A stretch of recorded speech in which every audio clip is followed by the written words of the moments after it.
right now at 7. Developing news on the coronavirus evacuees that just arrived at Travis Air Force Base.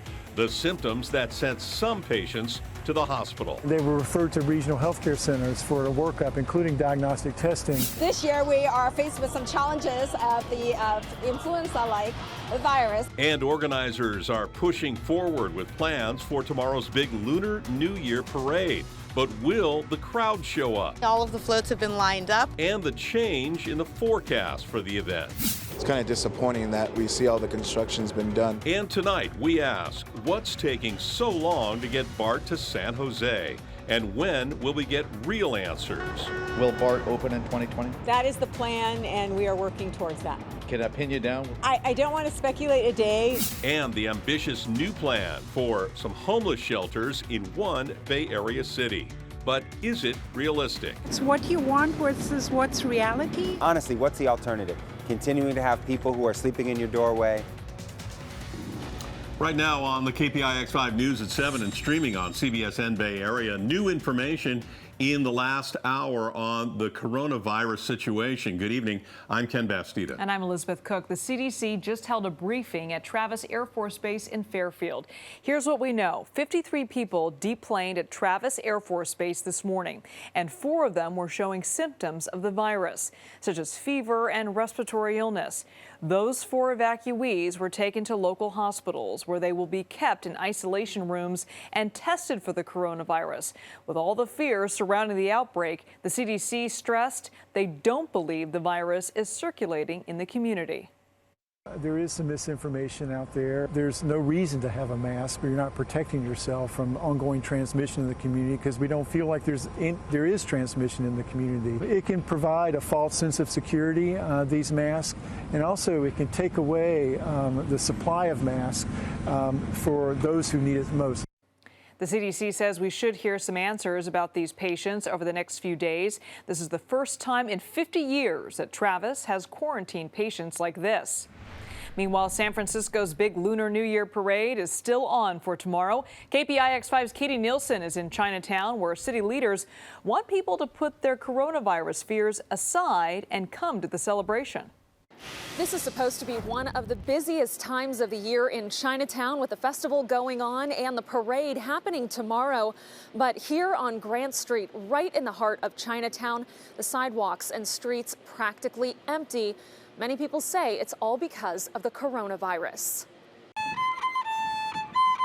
As music echoes down the empty streets of Chinatown, organizers continue to put the finishing touches on the 19 floats set to make their way down Market Street tomorrow night to celebrate the Year of the Rat. All of the floats have been lined up, and I've just got my team on it, just making sure everything is perfect and ready for showtime. Despite concerns attendance will be down, the celebration must go on. This year we are faced with some challenges of the influenza-like virus. But health experts say concerns around the coronavirus spreading during the parade are unfounded.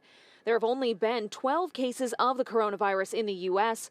4 patients are being treated here in the Bay Area. The biggest risk factor for contracting the novel coronavirus is travel to China, specifically Hubei province. But even with reassurances from experts, the question is, will the crowds show up? A holiday meant to bring people together, but this year's organizers are pleading with people to come back. It's a time for family gathering, a time for friendship. San Francisco is open for business, and Chinatown is open for business. San Francisco's festivities are some of the largest in the world and date all the way back to the 1860s. Typically, about 500,000 people show up for the parade, but because of the coronavirus concerns, we'll have to see what happens with attendance tomorrow. In Chinatown, Katie Nielsen, KPIX 5. San Jose has a new strategy to reduce violent crime. The goal is to target the city's worst gun offenders. According to the Santa Clara County District Attorney, a small number of criminals are committing a large number of the gun violence cases. The DA's office crime unit hopes to take a more hands-on role in deciding who gets investigated, arrested, and prosecuted. Criminal street gangs were driving most of the gun crime in our county. So that then gave us individuals within those criminal street gangs to focus on. If we focus on the small number of offenders that are committing gun crimes, we will be able to reduce the overall number of gun crimes in our county. The city saw its 4th homicide of the year just this morning. A man was gunned down along Tully Road near a busy intersection. No word on any suspects. Some new questions tonight about a proposal to set up a homeless shelter in every district of San Francisco. Right now, there are 7 navigation centers, mostly concentrated in 3 districts. Supervisor Matt Haney has proposed building 8 additional navigation centers in 9 districts to spread the centers out. But San Francisco housing experts say the proposal does more harm than good. It would cost $230 million, money that would be taken away from providing permanent housing. Honestly, what's the alternative? Continuing to have people who are sleeping in your doorway, who are suffering, in some cases who are dying on the streets. Nobody wants that. It's what you want versus what's reality, and I think everybody should chip in and help people. Pulls significant resources to one aspect of our homelessness response system, which solves for sleep and does not solve homelessness. Meantime, Muni may start providing housing for its drivers. The Examiner is reporting that officials are looking at building more than 500 units of housing at Muni's Potrero Yard on Bryant Street. More than half of Muni's operators live outside the city. Some have claimed that a longer commute time has an impact on their ability to drive buses safely for hours. If you are ready to hop on a BART train from the South Bay, well, you'll have to keep on waiting. The VTA is still working out some kinks with the Milpitas and Berryessa stations. We sent KPIX 5's Len Ramirez to find out what's the holdup. How soon would you want BART to open in San Jose? The answer is yesterday. As a South Bay commuter and regular BART user, Peter Ortiz is getting tired of waiting for this BART station near his home in East San Jose to open and for the trains to roll into his hometown. I think they've been talking about making the BART expansion to San Jose since, I was a kid in elementary school, so it's kind of disappointing that we see all the construction's been done, but we still have to, go out of our way all the way to go 2 cities over in order to catch the BART. The extension into Santa Clara County was once slated to open in December of 2017. It's a joint operation. VTA built the tracks and the stations, but BART will run them. And since late last year, BART has identified 750 things that VTA needs to fix. They range from small, quick fix items at the stations to lingering software glitches that control the trains. One of the items that we're addressing is to ensure that the trains stop precisely at the stops identified so that the doors line up and the passengers, and that facilitates safe and efficient entry and exit from the trains. VTA says crews are working double shifts to fix the items by March so they can move on to the administrative process of turning over the extension to BART for passenger service. But as of today, there is still no opening date. Will BART open in 2020? That is the plan, and we are working towards that. Can I pin you down? I don't want to speculate a day. We are working as expedient as possible to deliver the system. VTA says it hopes to have all of the fixes completed by March, and at that time they may set a date for later this year on when this station and the Milpitas station could open. In San Jose, Len Ramirez, KPIX 5. Coming up next, President Trump fires 2 key impeachment figures today, the Friday night payback. Plus, what's going on tonight with the caucus results in Iowa? And what did Bay Area election offices learn from the whole debacle? Look, I've been hearing about it nonstop since Monday night. In some ways, I think Iowa is a blessing in disguise. Probably about 3 dozen lives that we've saved since we've started this program. And 2 more lives saved today at one East Bay jail, the dramatic moments for correctional officers.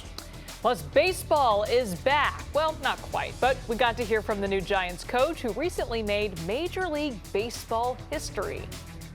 Definitely a lot of wow moments these last few weeks. Yeah, our wow is reserved for the fact that we haven't seen rain in a long time. We will see something else that has prompted advisories by Sunday. And as for the rain, who knows? But we know we'll be back after a break.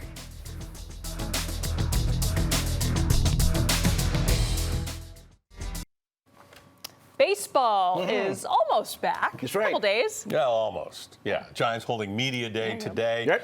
Fan Fest tomorrow. Vern Glenn right now. That's right. That's right. And speaking of Fan Fest, you got to leave early tomorrow. If it's after 8 o'clock in the morning and you're going to, just stay at home. I mean, the lines are way too long to get into Oracle Park. Yeah, it is the dawn of a new era for the Giants. Breaking, it's official.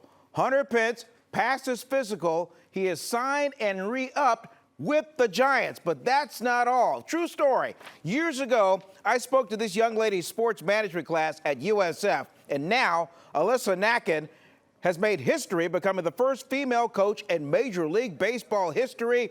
She is a member of new manager Gabe Kapler's staff, and from the way she sounded today, boy, she is ready to embrace her new role. This is my job. This is the next step. It's with any career. When you take that next step, you go in hard, you go in ready to work. So that's kind of the focus, and that's why I'm here. All this other stuff is new and I wasn't expecting it. It's definitely a lot of wow moments these last few weeks. Yeah, she was a standout player at Sacramento State. She's going to help with the hitters pregame, and then once the game starts, then she won't be in the day actually during the games. But boy, I went up there to shake my hand. Hi, I'm Vern. I'm 5'3", and I'll have a step stool when I see you. And she goes, I remember you. You spoke to my class at USF. Fantastic. I was like, wow. The rest is history. So her job really is to look at the tape. So she'll take tape from the games. Very and analytical. Knows a lot about the game, the okay. tendencies, studies hard. She's all in the digital world to give feedback to the hitters, and she's a great communicator, according to Gabe Kapler. Like any good coach. Those players. Yeah. All right. Thanks, Vern.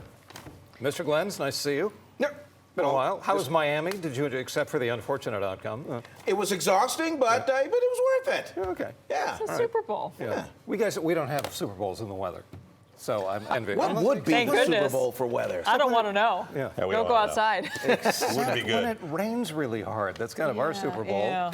So that means we're not going to have a Super Bowl this year, apparently, if you look at the extended forecast, which we'll do in a minute. In the meantime, Coit Tower and highs from today. It was a beautiful Friday. You like sun and warmth for this time of the year? We've got it all weekend long. 70 at Livermore. Santa Rosa 69. San Francisco hit 63 degrees. Tonight we'll get down to 39 degrees at Santa Rosa, 43 in San Jose, and 41 out at Livermore. Those are overnight lows. Low pressure that has been off the Pacific Northwest. There are two unusual things that are going to be happening. This static situation, the low up here, the high off of Vandenberg, finally will be kind of rearranging positions. The other unusual thing is that Seattle will stop getting rain. They'll get sunshine, or at least they won't get rain for about 4 days. And it's all because the basic pattern is shifting. High pressure is giving way. Low pressure will dive out of the northern Rockies and head actually in retrograde fashion back toward California. Instead of moving from west to east, it's edging back toward us. That's going to bring gusty winds with us. And that's why we have wind advisories posted for Saturday night through Monday morning.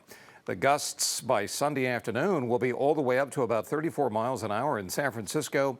So as we head toward sunset on Sunday, it'll be a blustery day for the AT&T down south. They're going to get some winds down there at Pebble Beach. Tonight, mostly clear. There will be a few puffs of fog out there before sunrise tomorrow. Sunny and mild on Saturday. And then as we head into Sunday, actually Saturday night and Sunday, it'll begin to blow, especially along the shoreline and at the upper elevations of the North Bay. A little windier in the north than in the south, but it's going to be windy all over. Still not bad for the Giants Fan Fest Saturday. Vern was just talking about it. 59 degrees. It'll be nice and sunny for that. And for the New Year's parade as well for Saturday night. Clear skies, and the numbers will be in the upper 50s. For us tomorrow, daytime, Santa Rosa gets up to 65 degrees. It'll be sunny and 65 at Travis Air Force Base, and in San Jose, 65. In the city, we will hit 59 degrees. And in the extended forecast, boy, you've got better eyes than me if you can see rain on this. We will cloud it up by the time we get to Thursday and Friday next week. Originally, we thought, the clouds are increasing. There's some moisture coming in. Maybe there will be some rain. Models have backed off on it. So now, between now and next week, it still looks as if a dry spell, not unusual in the middle of winter, will continue right into next week. And the only headline is that we've got gusty winds coming in Saturday night. So be prepared. Liz? All right, Brian, thank you. Well, here's what you missed if you're just getting home right now. Amid the chaos that has consumed the Iowa caucus, the Iowa Democratic Party has moved the deadline to Monday for campaigns to call for a recount of the results. According to the Iowa Democratic Party, former South Bend, Indiana Mayor Pete Buttigieg is leading Senator Bernie Sanders by 2 state delegates in a razor-thin margin. Campaigns also have until tomorrow to submit evidence of inconsistencies in the results, but the former mayor's campaign is rejoicing. I want to make sure that every Iowa voter knows that their vote was counted. Well, it's fantastic news to hear that we won. Tonight, the botched vote has California officials reassuring voters that things will run smoothly during our March 3rd primary. Look, I've been hearing about it nonstop since Monday night. You know, what happened in Iowa. How do we know that's not going to happen here in California? And so our process is run by the Secretary of State, Alex Padilla, and I have the utmost confidence that he will ensure that we have a fair, accurate, and complete count. I mean, in some ways, I think Iowa is a blessing in disguise because it really has made people stop and think about how are we using new technology in the voting process? Are we using it in sensible ways? Has it been fully tested? Tonight, President Trump is striking back. He fired 2 men who testified against him in his impeachment trial, including his hand-picked ambassador to the European Union, Gordon Sondland. He testified about that infamous phone call with Ukraine. Hours earlier, Lieutenant Colonel Alexander Vindman was removed from the White House during the trial. He spoke about listening in on the call where Mr. Trump pressed Ukraine's president to investigate Joe Biden and his son. Ken? Thanks, Elizabeth. Coming up next, some new details on the public memorial, the plan to honor the life of Kobe Bryant, and what fans are saying tonight ahead of the huge event coming up at Staples Center. Plus, the life or death moments today inside an East Bay jail, how correctional officers were able to save 2 lives, and why beer lovers are celebrating tonight. What's new with the Bay Area's most famous brew?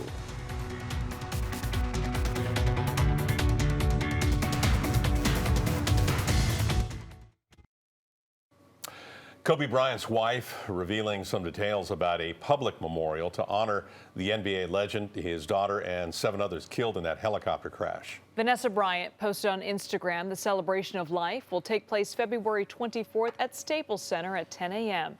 The date corresponds with the jersey numbers of Gianna and Kobe, numbers 2 and 24. Details on tickets have not yet been released.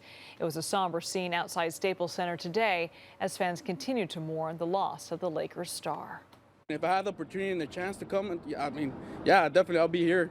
You know, to just show my support and my gratitude. I think it's a good way for everyone to kind of get together and, you know, unify all kind of together. It's more real when you're here, just kind of feeling it and feeling the somberness and walking around and seeing everyone wear the jerseys and pictures, and it's real being here.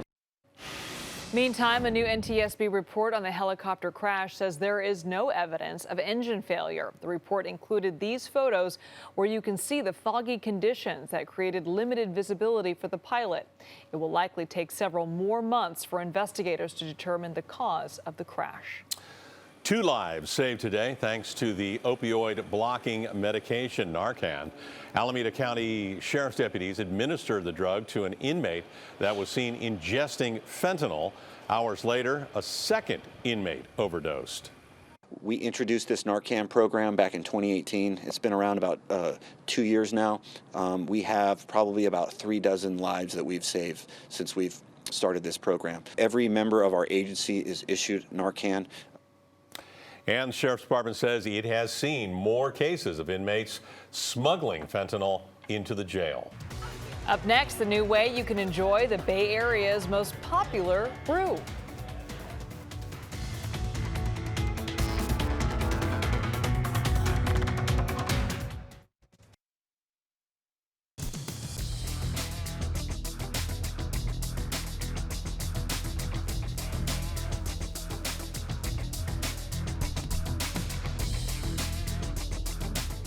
A lot of folks have been waiting for this one. This year's batch of Pliny The Younger beer is now on sale. Yep, hundreds of customers lined up all night in Santa Rosa last night and in Windsor to get a taste of that specially brewed beer. We got up at about 2 a.m., booked it down here from Oakland, and we got here at about 4 a.m. I love that it's well balanced. I love the triple hoppiness.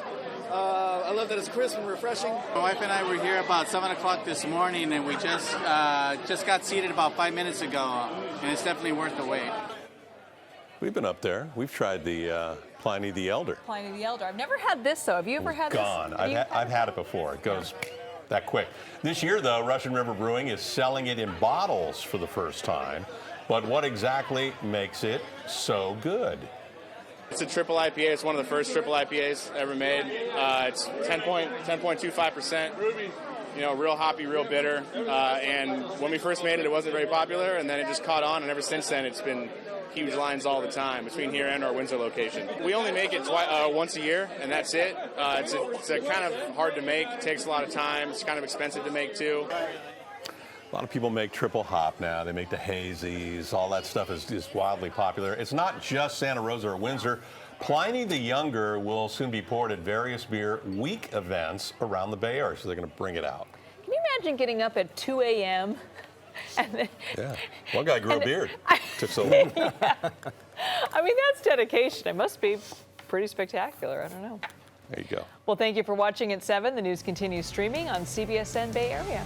And we'll be back here at 11 o'clock with more local news for you. Maybe tell you where Pliny's at. Goodbye.